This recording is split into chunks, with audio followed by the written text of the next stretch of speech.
Ümumiyyətlə bizdə təhsildə dəyişiklik hardan başlamalıdır? Biz bununla bağlı bundan əvvəlki videolarda da bundan əvvəl çox danışmışıq bu mövzuda, amma bu mövzu həqiqətən o qədər aktual mövzudur ki, biz hər dəfə bundan danışmaq məcburiyyətindəyik və bu sual həmişə ortaya çıxır.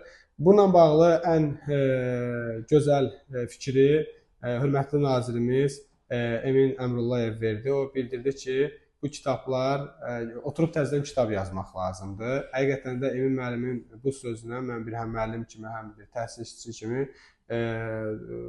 çox razıyam o fikrinə. Bizim təhsil sistemi, ümumiyyətlə iki cür təhsil sistemi var.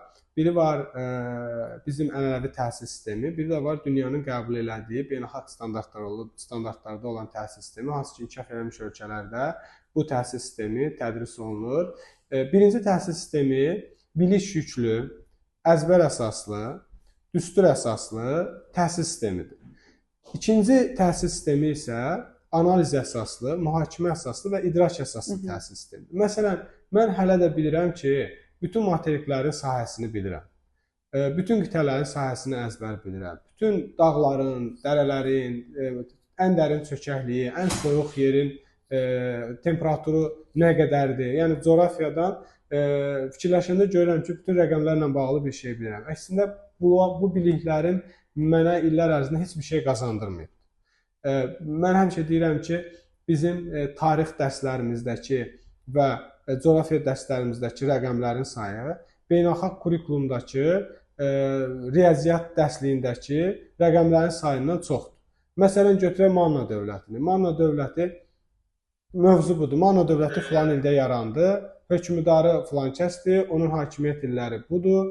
Manna dövlətinin ikinci hökmdarı budur, hakimiyyət illəri budur. Bu ildə hakimiyyətə gəldi, bu ildə hakimiyyətə getdi. Paytaxtı filan ildə filan yerə köçürüldü. Filan illərdə Urartu ilə Assuriya ilə müharibə elədi, filan ildə müqavilə bağlandı, filan illərdə çökdü, yəni süquta yetdi. Yəni, biz görürsünüz, tarix dərsliyində nə qədər rəqəmlər var. Amma beynəlxalq kurikulumun 6-cı sinif kitabını açsaq, riyaziyyat kitabını açsaq, mən kitabı vərəqləyirəm, valideynlərə göstərirəm, orada rəqəm tapa bilmirik. Yəni, bu yaddaş əsaslı, bu bilik yüklü, bu düstur əsaslı, bu rəqəm əsaslı təhsil ənənəvi təhsildir. Cənab nazirimizin bildirdiyi kimi oturub təzədən kitab yazmaq lazımdır. Baxaq görək, cənab nazirimizin, Emin müəllimin bildirdiyi, dediyi kitablar hansı kitablardır? O kitablar ki, yaddaş əsaslı deyil, bilik yüklü deyil, əzbər əsaslı deyil. O kitablar analiz əsaslıdır, idrak əsaslıdır və mühakimə əsaslıdır. Biz deyirik ki, bizim uşaqlarımız oxuduğunu başa düşmür. Statistikadır ki, Azərbaycan uşaqları 40%, 50% oxuduğunu başa düşmür. Niyə görə oxuduğunu başa düşmür? Çünki bizim dərsliklər, bizim proqram idrak əsaslı deyil. İdrak əsaslı olsa, oxuyar və idrak eləyər. İdrak nədir? Başa düşməkdir. Bizim təhsilimiz bilik yüklü və əzbər əsaslıdır. İnsan əzbərlədiyini necə başa düşə bilər?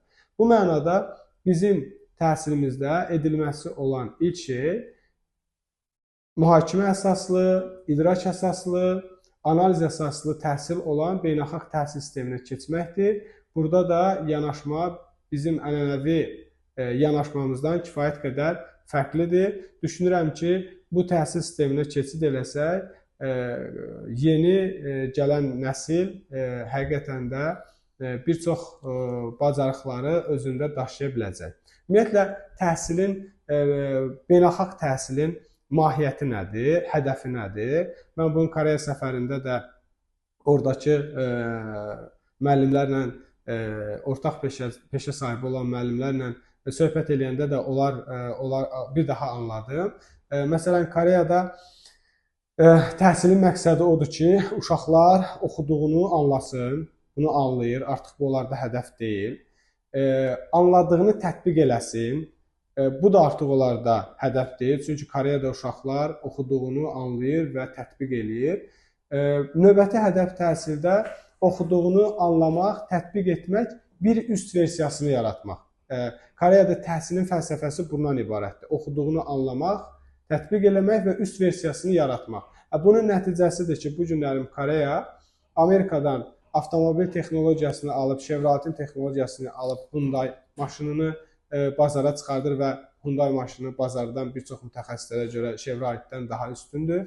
Bunun nəticəsidir ki, bu gün Koreya Samsung mobil telefonunu istehsal eləyir və bu iPhone-dan bəzi mütəxəssislərə görə daha yaxşı, istifadəçilərə görə daha yaxşıdır. Yəni adamlar texnologiyanı alır, götürür və daha yaxşı versiyasını yaradır. Təhsilin fəlsəfəsi və məqsədi də bundan ibarətdir.